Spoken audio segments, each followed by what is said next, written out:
Idli, dosa, rice, chapati దేంట్లోకైనా మంచి combination ఈ చట్నీ. మరి టేస్టీగా ఉండే ఈ చట్నీని ఎలా చేయాలో చూద్దాము. ప్యాన్ హీట్ అయ్యాక 1 కప్పు వేరుశనగలు తీసుకుని లో ఫ్లేమ్లో దోరగా వేయించండి.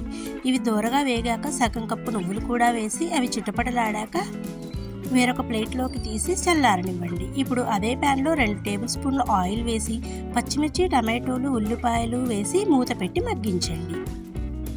ఇవి 80% వరకు మగ్గాక ఉసిరికాయంత చింతపండు వేసి అది కూడా సాఫ్ట్గా అయ్యాక స్టవ్ ఆఫ్ చేయండి.